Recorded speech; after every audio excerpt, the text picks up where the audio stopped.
मेरा नाम प्रिया है।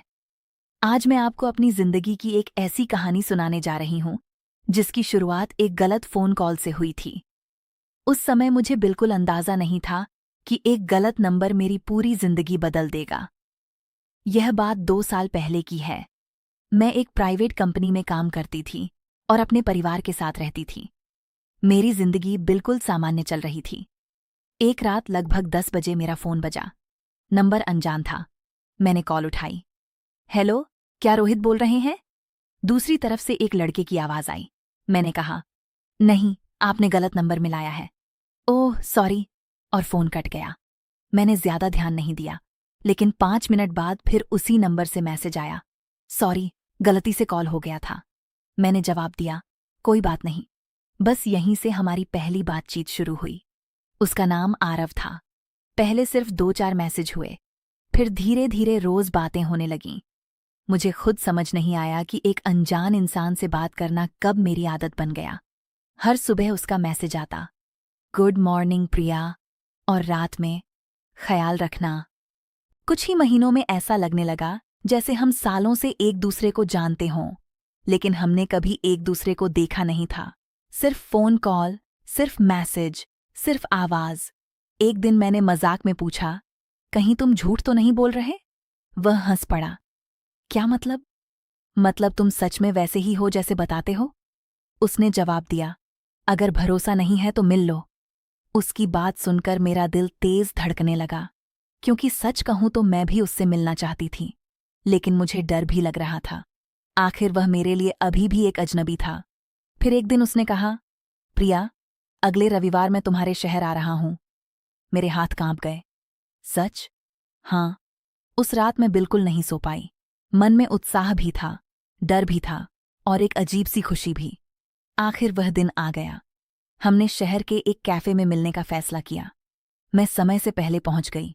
दिल जोर जोर से धड़क रहा था। हर आने वाले लड़के को देखकर लग रहा था कि शायद यही आरव होगा। फिर अचानक किसी ने पीछे से कहा, प्रिया। मैंने मुड़कर देखा, और सामने जो लड़का खड़ा था, उसे देखकर मैं कुछ सेकंड तक उसे देखती ही रह गई। लेकिन उसी पल मुझे एक ऐसा सच पता चला जिसने मेरे पैरों तले जमीन खिसका दी। मैं कुछ सेकंड तक सामने खड़े लड़के को देखती रह गई। वह बिल्कुल वैसा नहीं था जैसा मैंने सोचा था। उसकी आवाज वहीं थी, उसकी मुस्कान वहीं थी, लेकिन उसके चेहरे पर एक ऐसी उदासी थी जिसे मैंने पहले कभी महसूस नहीं किया था। मैं आरव हूं, उसने मुस्कुराते हुए कहा। मैंने धीरे से सिर हिला दिया। हम दोनों कैफे में जाकर बैठ गए। शुरुआत में थोड़ी झिझक थी, लेकिन कुछ ही मिनटों में ऐसा लगने लगा जैसे हम हमेशा की तरह फोन पर बात कर रहे हों।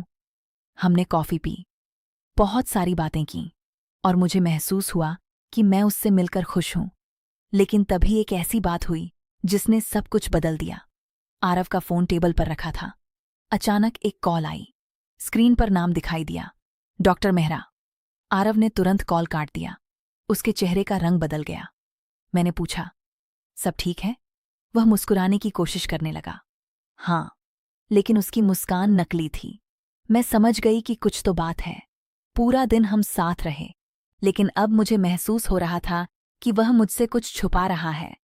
शाम को जब हम अलग होने लगे तो मैंने सीधे पूछ लिया, आरव, क्या बात है?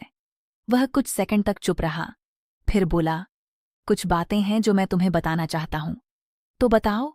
उसने गहरी सांस ली, लेकिन फिर कहा, अभी नहीं। मैं थोड़ी नाराज हो गई।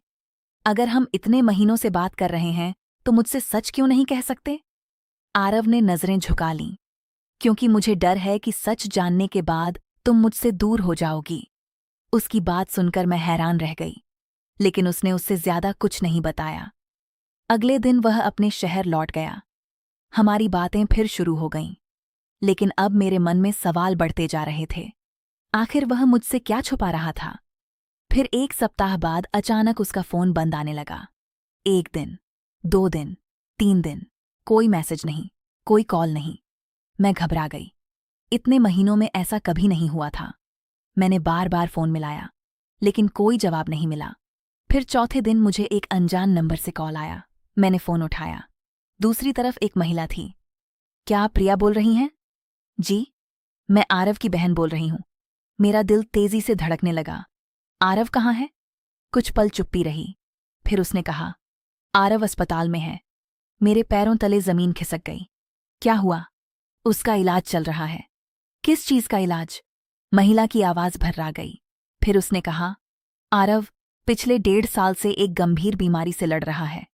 मेरी आंखों के सामने अंधेरा छा गया। अब मुझे समझ आया कि वह मुझसे क्या छुपा रहा था। उसे डर था कि सच जानकर मैं उससे दूर हो जाऊंगी, लेकिन मुझे सबसे ज्यादा दुख इस बात का था कि उसने अकेले इतना सब सहा। मैंने उसी समय फैसला कर लिया, मैं उससे मिलने जाऊंगी। अगली सुबह मैं उसके शहर के लिए निकल पड़ी। पूरे रास्ते मेरे मन में सिर्फ एक ही बात थी, क्या आरव ठीक होगा और क्या वह मुझे देखकर खुश होगा? लेकिन अस्पताल के उस कमरे में पहुंचकर मुझे जो सच पता चलने वाला था, वह मेरी जिंदगी का सबसे बड़ा फैसला बन जाएगा। मैं पूरे रास्ते बेचैन थी। ट्रेन की खिड़की से बाहर देखते हुए मेरे मन में सिर्फ एक ही सवाल घूम रहा था, क्या आरव ठीक होगा? और सबसे बड़ी बात, क्या उसने सच में मुझसे अपनी बीमारी छुपाई थी? करीब 6 घंटे बाद मैं उसके शहर पहुंची।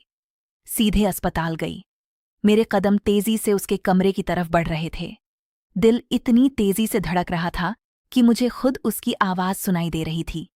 मैंने धीरे से दरवाजा खोला और अगले ही पल मेरी नजर आरव पर पड़ी। वह बिस्तर पर बैठा था।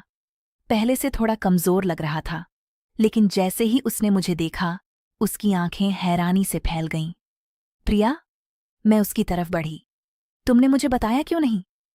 आरव कुछ सेकंड तक चुप रहा, फिर नजरें झुका लीं। मैं नहीं चाहता था कि तुम परेशान हो। मेरी आंखों में आंसू आ गए। और क्या तुम्हें लगा कि मैं सच जानकर भाग जाऊंगी? आरव चुप रहा, क्योंकि उसके पास कोई जवाब नहीं था। कुछ देर बाद उसकी बहन कमरे से बाहर चली गई। अब कमरे में सिर्फ हम दोनों थे। आरव ने धीमी आवाज में कहा, जब हमारी बात शुरू हुई थी, तभी मुझे अपनी बीमारी के बारे में पता चल चुका था। मैं उसे ध्यान से सुन रही थी। डॉक्टरों ने कहा था कि इलाज लंबा चलेगा। मुझे नहीं पता था कि जिंदगी क्या मोड़ लेगी। इसलिए मैं तुम्हें अपने करीब नहीं आने देना चाहता था। मेरी आंखों से आंसू बहने लगे, लेकिन तुम खुद ही मेरे सबसे करीब आ गए। आरव मुस्कुरा दिया।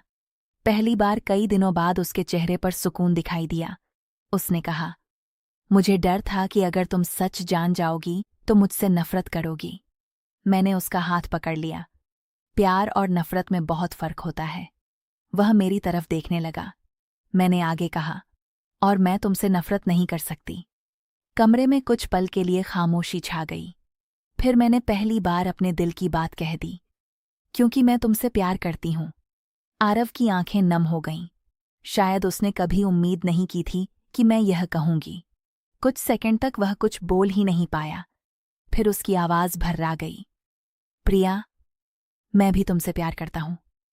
उस पल मुझे लगा जैसे दुनिया थम गई हो। न कोई डर था, न कोई दूरी, सिर्फ हम दोनों थे और हमारा प्यार। अगले कुछ महीनों तक मैं लगातार उसके साथ रही। इलाज चलता रहा। कई बार उम्मीद बढ़ती, कई बार मुश्किलें सामने आती, लेकिन हमने हार नहीं मानी। धीरे धीरे उसकी तबीयत बेहतर होने लगी। डॉक्टर भी उसके सुधार से खुश थे। एक दिन डॉक्टर ने मुस्कुराकर कहा, अब खतरे की कोई बात नहीं है। वह दिन हमारी जिंदगी का सबसे खूबसूरत दिन था। अस्पताल से बाहर निकलते समय आरव ने मेरा हाथ पकड़ा और कहा, तुम जानती हो मेरी जिंदगी की सबसे बड़ी गलती क्या थी? मैंने पूछा, क्या? वह हंसा, एक गलत नंबर मिलाना। मैं भी हंस पड़ी। और सबसे अच्छी बात, वही गलत नंबर मेरी जिंदगी का सबसे सही फैसला बन गया। 1 साल बाद हमारे परिवारों की सहमति से हमारी शादी हो गई। शादी वाले दिन जब मैं दुल्हन बनकर मंडप में पहुंची, तो आरव मुझे देखकर मुस्कुरा रहा था। मुझे याद आया, वह पहली गलत कॉल, पहला मैसेज, पहली मुलाकात, अस्पताल का कमरा, और वह दिन जब हमने एक दूसरे से प्यार का इजहार किया था। आज शादी के कई साल बाद भी जब कभी किसी अनजान नंबर से फोन आता है, तो हम दोनों मुस्कुरा देते हैं, क्योंकि हमारी सबसे खूबसूरत प्रेम कहानी एक गलत नंबर से शुरू हुई थी, और वही गलत नंबर हमारी जिंदगी का सबसे सही रिश्ता बन गया।